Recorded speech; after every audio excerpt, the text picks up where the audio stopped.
Sugeng dalu ngaturake sugeng dalu Gusti Yuda. Nggih, sugeng dalu Gusti.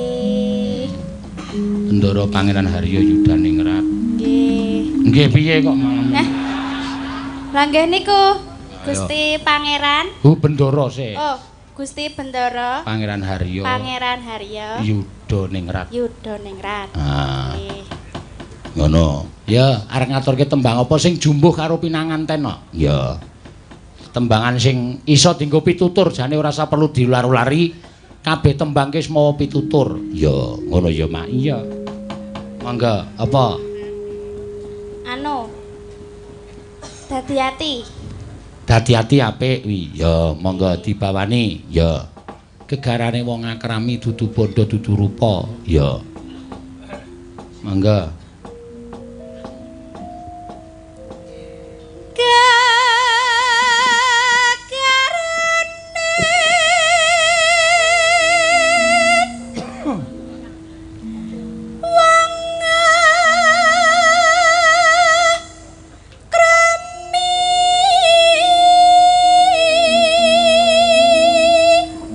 Gegarane wong akrami.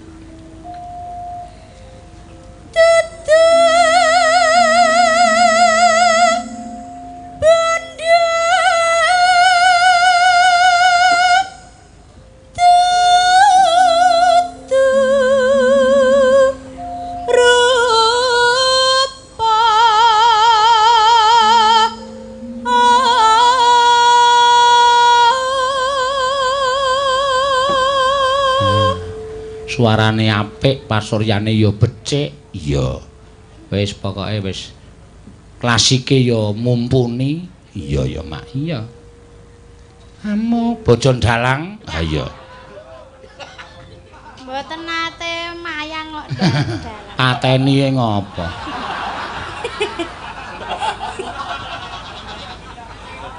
Tahun 2019 niki blas ora mayang wis. Iya, blok. Blas. Ya wis ora apa-apa. Dalang pemilu jarene. Kok dalang pemilu iki piye? Lah 5 tahun pisan. Atos kowe. Karo bojone dhewe kok. Lah nggih niku kenyataan, Pak. Ya wis ora apa-apa kudu tak terima. Sapa ngerti sesuk ana rejaning jaman del. Wow. Del nggayuh ngawiyat. Tegese jenenge ngumbara ngawiyat ngono ya. Wolak-walik ing jaman, ngono kuwi iki ora usah perlu dikuwatirke. Ya.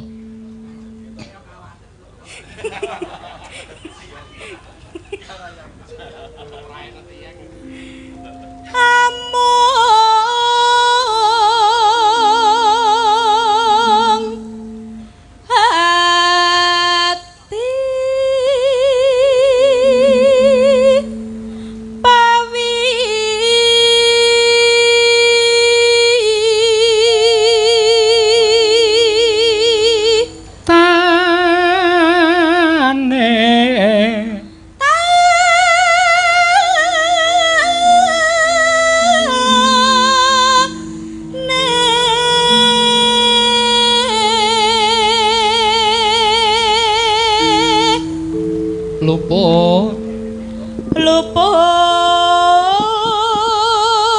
pisan kena pisan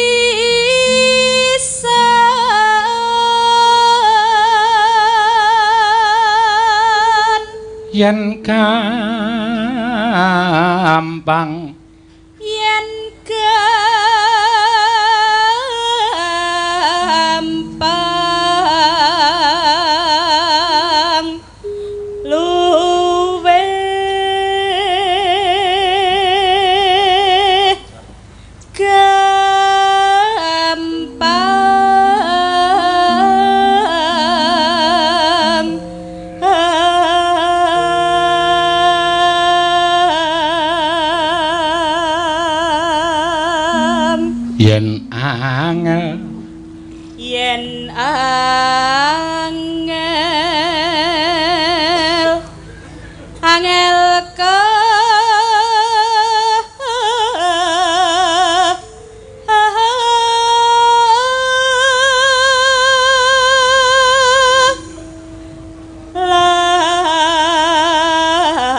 jarene Gerbini ora sida kok no. Lho, meteng kok ora sida. Pertumbuhan janin kurang sehat. Oh, mula terus daripada ora prayoga, ya luwih becik diturdani ya wis pancen bocah kuwi wis ora ana. Oh, terus ditokke. Oh iya. Jane ora apa-apa lho, Ben. Kok mboten napa-napa pripun? Ya metune cilik banget. Anakmu ndi, Kes? Lah iki. Iki apa iki? Lho. Ngece. Lucu lho. Tenan.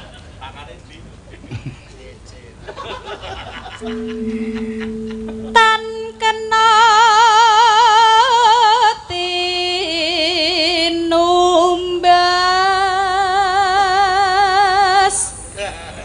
harta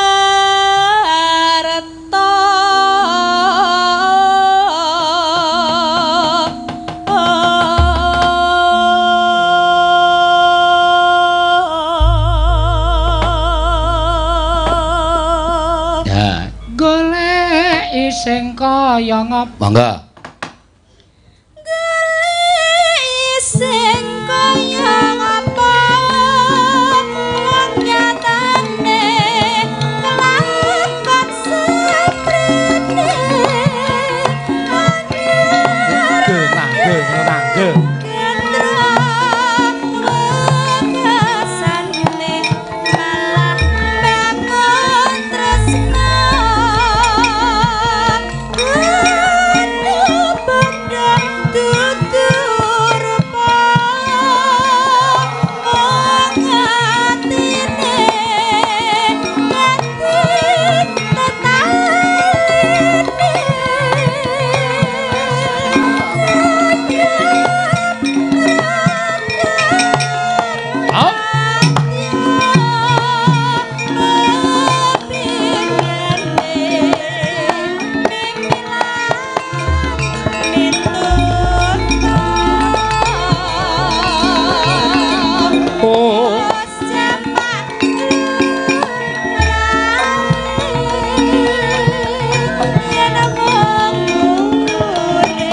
Melung.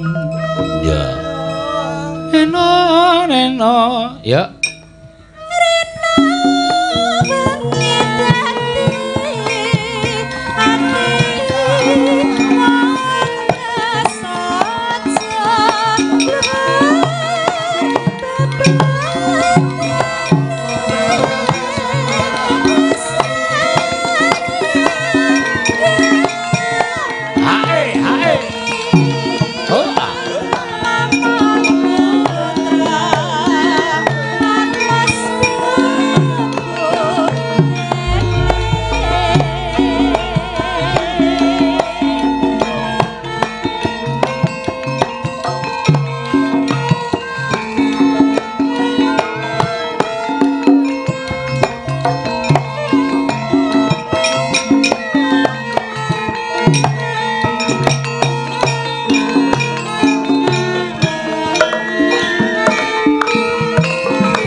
miyung. Ya. Nena. Mangga.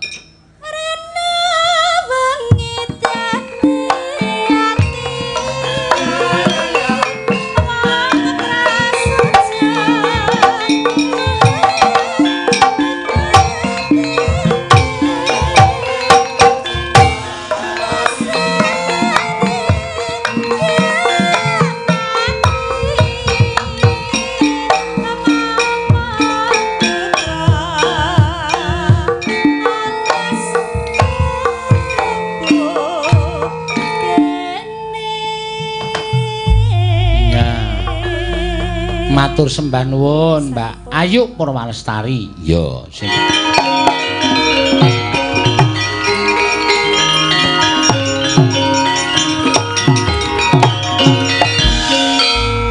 pripun Gusti Tumenggung? Wah. Gok durung nganti tekan negara Garbaruji wis katrenjo barisan saka Garbaruji. Pun ketemu barisan Garbaruji wis malah dadi perang. Wangune niat apik saka Wadyabala Swara Bumi ora ditampa dening wong Garbaruji. Wekasan dadi Bandayuda. Sampeyan mungsuh sinten? Mungsuhku pangkate Tumenggung padha karo aku. Ning nyatane kekuatane ngedapi-dapi. Jenenge Tumenggung Rumeksa Praja. Mungsuh Tumenggung Panigas Jangga. Kalah kok mundur. Mang mundur. Edian. Rumangsaku wong sabrangku ora tau menang ya, Gong. Mboten tau. Teng pundi papan mboten ajeng iso menang. Teng pundi-pundi wong sabrang niku ora bakal iso menang, ambok tanggapan full pun to. Tetep ora menang, wong sabrang niku pancen ditakdirkan untuk kalah. Ngono ya lho. Nggih, mula sampeyan nek iso niku aja dadi wong sabrang, dadi wong tanah Jawa sing critane menangan. ya. Nggih. Mati ya. Gusti Tumenggung iya kok namine kula mboten apal. Panigas Rikma. Lah. Wis penak-penak tukang cukur kok dadak dadi prajurit. Sanano saiki kalah. Kalah. Mungsuh sampeyan Patih Garbaruji. Patih Setyawara. Wah, jan. Mundur iya kok. Arep mau apa Bilung? Mboten komen. Piye? Mboten komen. Mboten ajeng komen napa-napa. Komena niku sange dikandhani nek wong sabrang. Wah, ladalah. Wong kalah kok dadak greng. Gogok wonten dawuh. Kalah gog. Mundur ya.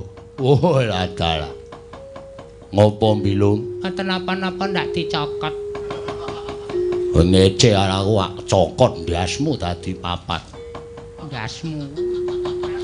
Malah nesu ora. Aku ki wong tuwa dindas-ndaske ora. Piye, Lum? Wis wae ya, Gok. Wis piye kowe iki kok? Kowe karo aku gawe rumor. Oh, Gawe hoax. hoax. Nek intine prajurit Garbaruji ngamuk nasak prajurit Swala Bumi. Nggoleh matur karo Gusti Patih. Pokoke Sinuwun Prabu Setyawinata ora nampa niat apike Gusti Patih Kumbara Yaksa. Ah iya. Engko ben matur Sinuwun Prabu Kuramba Yaksa. Ah iya. Lah kok ora diteruskene perang? Kesel e, Kok. Mangsamu ora. Apa perang kira ngetokke tenaga apa ngetokke? Ah iya. Lah iya. Kepuyuh aku. Oh ah iya. Sumuke ra jamak-jamak leh ku ngombe tak pol-polke ah wis. Oh iya. Engko ijen ya. Ora apa-apa. Santai wae. Ayo. Ayo mlayu matur Gusti Patih. Ayo tak tutke yo, Gak yo. Yo. Nggih leres sanget Pak Seno. Kula Ha. niku nggih sami nek kalih Pakde Margi niku nggih kados pun bapake piyambak. Heeh, bapakmu Kula- dhewe. Nggih bapakne dhewe. Nek mriki nggih takone ya sejarah. Pokoke nek sama teman-teman pedalangan kabeh nek takon sejarah ya mesti ning kowen ning gone Pakde Margi. Engko pancen pinter. Panjenengane iki mbok lakon kok iso tememplek ning otek kabeh iki lho. Iya. Nggih. Tapi mengke nek nyejarahi wong niku engke mesti 2 jam, 3 jam, 5 jam rantentek kuwi engko wedang siji ki kurang kudu 5 pokoke.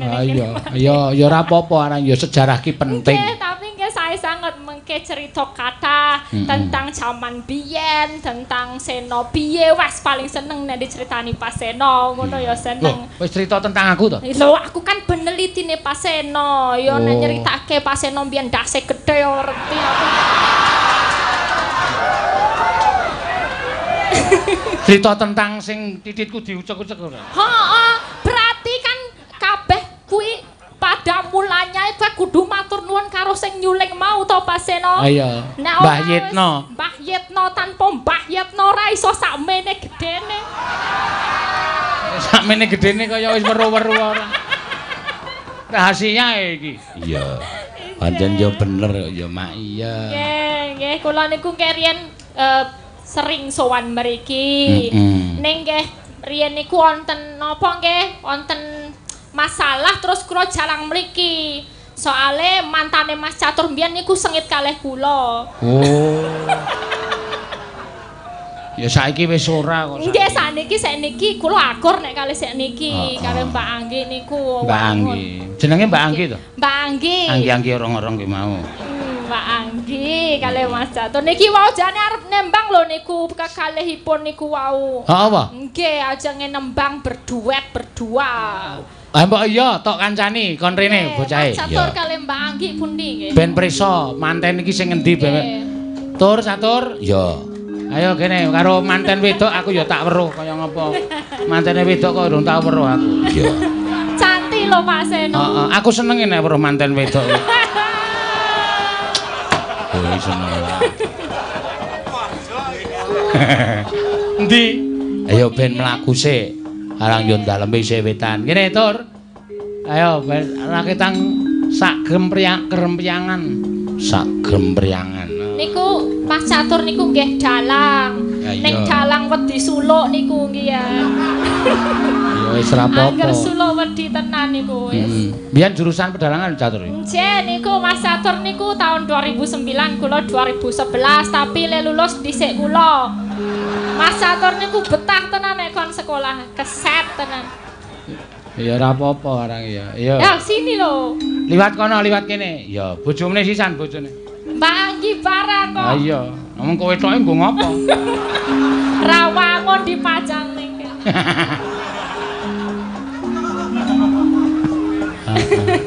Niki Prof Kasidi Hadi Prayitno nggih wonten. Wah iya. Nggih wonten. Pak Lekku. Nggih niku dosen waliku Prof David My Love. Heeh. Pak Lek napa niku, Pak? Pernah karo aku nek nyeluk Lek. Oh. Lek kok gedhe. Aku gedhe ning cilik. Apa cilik Pak Prof? Heeh. Ya. Nggih. Profesor Kasidi. Iya. Dalane buntet nggih paringi Margiono. Wah, iki paringi Margiono. Ada jalan jarane. Ada jalan. Margiono. Ya. Men mantene men munggah. Ya. Jeng nyekar. Aku ya mau ya dititipi bojoku ya tak jaki malah anake ra gelem melu. Oh, anakmu, anakku sing lanang ya meluno nilek Mbah Margi. Moh Pak aku arep sinau. Ya wis aku ya ngono. Anakku sregep banget kono. Oh. Sinau terus anakku. Heeh. Beda karo bapakne ya. Kantil lho wis. Lah niku mantene mriki kene. Mriki Mas. Mriki. Oh iya ditabuhi. Tutuk. Ayo.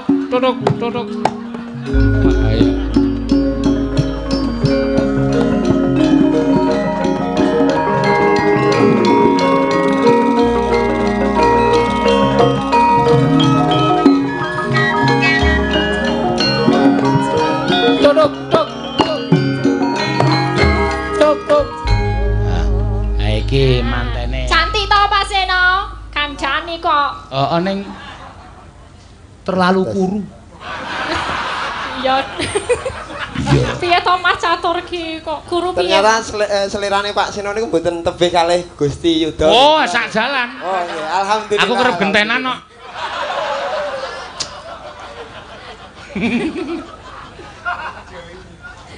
Iya, Gusti padha karo aku selirane pokoke. Iya, iki to mantene.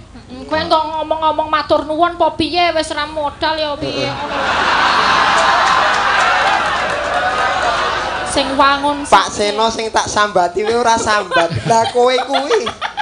Lah iya to. Kan iki wong akeh, ora mung Pak Seno. Nggih, kula tak matur kalian Pak Seno, matur sembah nuwun Pak Seno sampun kersa ngregengaken rabi kula. Ya ora apa-apa wong aku wis janji aku wis tau muni karo mbokmu kok neng bapakmu ra ono jaman semono. Iya, bapakmu ra ono lunga terus tiba-tiba teko ibumu iki muni sesuk ki catur arep dadi manten Le ngono. Ah wayangan apa piye? Tak wayangane wis rasah ragat apa-apa ragatane. Tenan lho iki. Heeh, aku bar muni ngono kuwi ya getunku aja. Aku terus nang dalan ki cangkemmu tak tapuki dhewe kowe iki ya ngopo to ya. Ane wis kebacut muni kok ya wis. Nggih gandeng jenengan kersa ngregengaken teng rabi kula benjang nek jenengan rabi kula regengaken. Cangkeme. Oh nggih, sakamat-kamat nggih kula nggih saged. Iya. Dibusak lho iki. Soale bojoku nek esuk sok nonton. Anggere tarik tangi turu rung gelem ngapa-ngapa karo tuturan karo nonton streaming ngene iki. Ha iki kata-kata Lik Margi mau. Nek ana anak takon bapak iki mesti. Apa Mas? Heeh aku ya. Iya. Ayo kar anu gentenan saiki ya. Mau Elisa muni aku ra udu aku lho iki tur iki Elisa sing mau muni mau mantene ajeng nembang. Nggih mau gleleng kok kula salami. Kok aku nembang lho ngono. Gayane kaya api-api. Mbok iki biasa wae to rasa kaya ngono kuwi. Kaya ayo nembang apa nggo bojone lho. Heeh. Ayo nembang. Oh sulo ya, sulo. Sulo ono pakasite dibiji lho. Aja. Nembang wae sak isamu apa ning sing anu kat tentang tresno. Tembang. Ya. Apa? Rondo nunut. cinta ini memang tak pernah ada logika. Iki anake Pak De Margi Bagong yang sangat membudaya Jawa, agune Agnes Monica ora masuk. Bapak karo anak kuwi ra iso nggo takeran. Bapakmu karo kowe kepiye? Halo kowe. Iya ya. Ya sing apik ora sembrono ora. Ben anu do prisa lho. Putrane Pak Margiono ki ya ana sing budaya. Ya. Nek akon kakangmu malah ming coplok mripate engko pendonang-pendonang. Ata kakangmu tutun kang nggre omong rak nanti sok tak tadai matane tuh matane.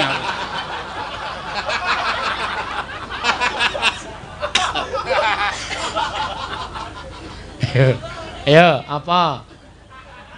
Pelok. Oh, pelok. Iya. Slendro songo Pak Geter. Oh, Slendro songo. Lisa iki lho aku Lisa. Sing positif to. Ya, tanahe wektu bebas kok iki arep limbukan tekan 2:30 ra masalah. Nah, nggih nggih Pak. Wong aku wis entek-entekan tenan bengi iki. Wis mbayari angkutan, mbayari iki, mbayari mau isih muni lek Bagong isih muni sesuk ninggali lho. Lah. Yo. Rino wengi dadi ati. Wah, apik. Iya. Na. Tanpa dahar tanpa nendra. Apa-apa isih melu marang wong tuwa indur tanpa dahar njaluk kok. Kayung yon marang sliramu. Digandrung bojone apa ngono lho. Wah, ra romantis. Tansah gumawa nyawang ing netra jero ati kadung tresna. Kok arep takon saiki, Pak Anggi kenapa kok seneng karo Mat Catur? Perlu di nganu. Perlu diklarifikasi. Kenapa? Karena sekali brejengan kaya ngene, suara ya ora pati apik. Kok iso seneng karo Mat Catur? Oh ya ngunekke Catur kok brejengane kaya. Suara ora pati apik kok iso seneng. Tresna iki ora perkara swara, ora perkara rupa, mula ana tetembungan tresna dudu banda dudu rupa ngono kae. Pak Seno Mbak Anggi po, aku takon Mbak Anggi lho. Oh iya. Napa Mbak Anggi kok saged tresna kalih Mas Catur lho? Pertama dari mata turun ke hati sing marake apa? Wis kok matane ora wangun blas. Oh bener makane carane mergo ora nganggo kacamata. Iya.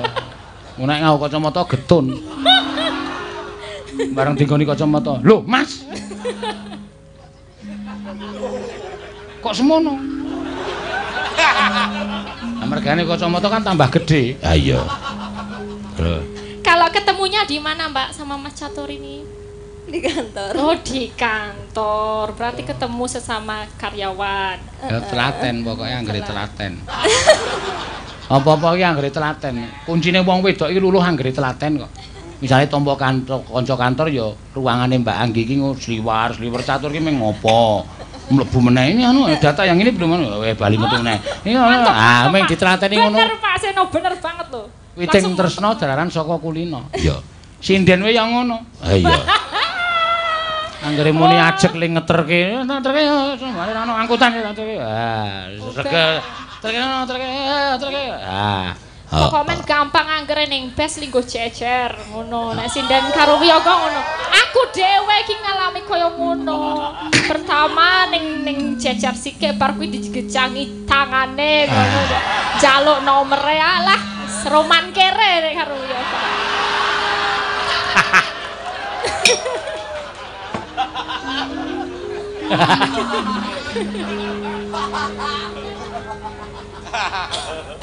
Jero ati kadung tresna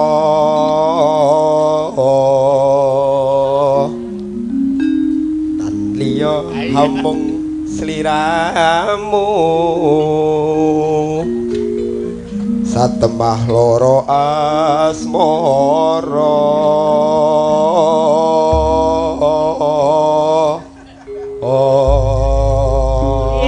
Kasih tepuk tangan dulu buat temanten kekale.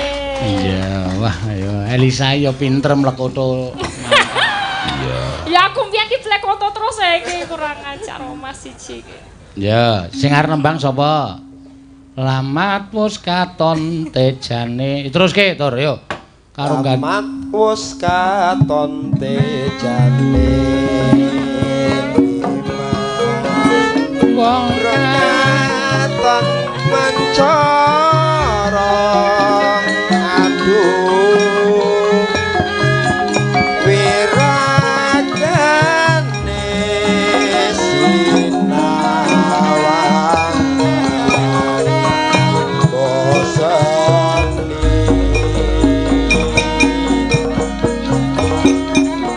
Besengut bimbo patung yoto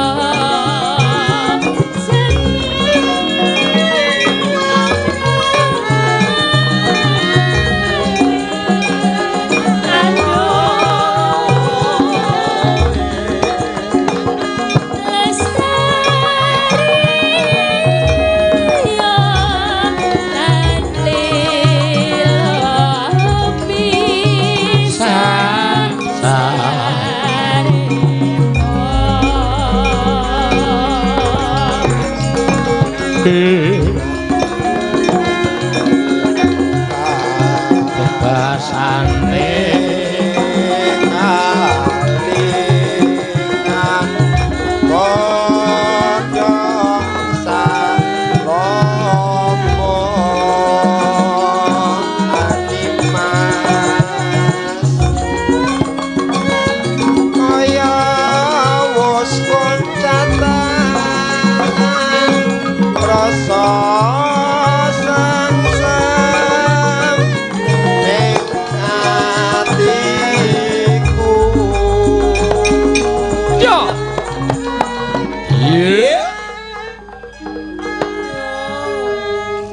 Ya. Bacane sarwa asri jeroban tingku tansah luwon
Matur suwun. Sempanuwun, Wis. matur panggih. Pun nggih, Pak. Ya wis kono. Heeh. Ora nyawer-nyawer po. Ora modal banget to Mas kowe iki. Kowe saya ora mesake ora. Mbak Agnesia Nandasari. Ya, iki ya terlama iki melu warga laras klasik sing tak bentuk iki wis saka kelas 5 SD nganti saiki wis anak-anak siji ya iji. 17 tahun, Pak. 11 tahun lho, Pak. 17 tahun? Nggih. Edian. 17. Biyen kuwi iki anggur kowe nyanyi iki aku malah memeng ndelokke. Amarga biyen isih SD nganggo rok cendak kae. Anggere muni 5 menit lagi. Mboten ngefek nggih, Pak. Ora ngefek. Iya. Saya aku kok ndelokke mah pekewo. Lah pripun ta padha mawon lho. Ayo to kelingan dek cilik mbiyen kok ya. Ya dadi ora kepenak rasane. Kayane nggih mboten berubah niku. Sing ngomong sapa? Ya berubah kok ya. Nek kowe ora berubah aku sing berubah. Napa? Ayo. Nggih ngaturaken napa turut berbahagia nggih Pak kagem Mas Catur kalian Mbak Anggi. Oh, Mbak Anggi. Nggih, Mbak Anggi istrinipun Mas Catur. Saking Secang. Iya, saka Secang ning asline lenggahe neng Yojo ning asline Secang. Iya, kaya iso tekan kono to ya lentuk. Sing jeneng jodoh iki diparang ana gunung. Diparang ana segara mesti bakal jodoh. Bener. Aku tahu kok dipalangi gunung tak biak. Andel tenan. Saking gedene Ora. Andel ora. Napa toh gunung toh? Kaya gunung. Lah nggih. Iya. Iya. Nene.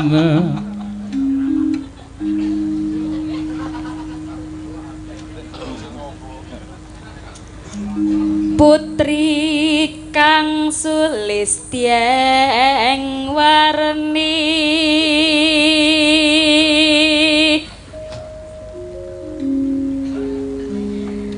Sriyaning mustika topan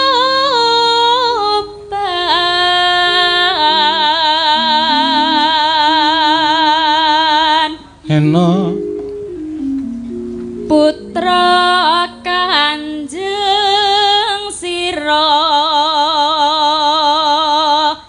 lawe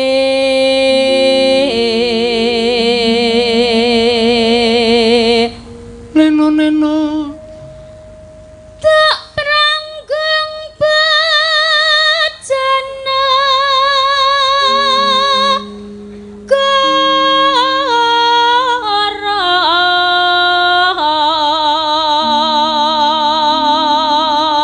bebelo bebelo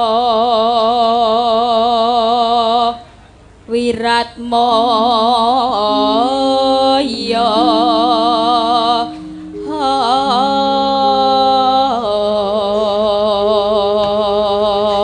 ki ana sesuatu sing ditunggu netizen lho no. Waduh, netizen. Streaminger ki penonton streaming neng Indonesia dan di luar negeri. Yo. Mengko aku tak ngaturi Lek Margiono, ya. Tak kon munggah neng panggung, tak kon nyejarahke jaman aku cilik. Wo iya, menarik kuwi. Apik kuwi. Ya. Kenakalanku lan sak piturute. Ya. Biyen aku nek melu mayang piye, ngono kuwi iki sejarahe dadi ana saksi mata. Oh iya ya, Mak. Saksi mata. Ngono ya. Terus tan wurung sri uning gugur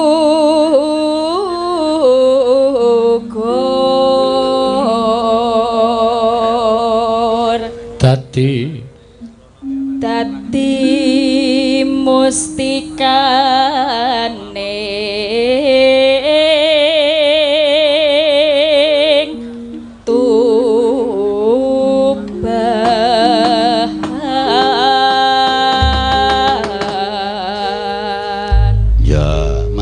yuk. Sri Hening Mustika Tunggal Laku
Matur suwun Mbak Agnes. Ya.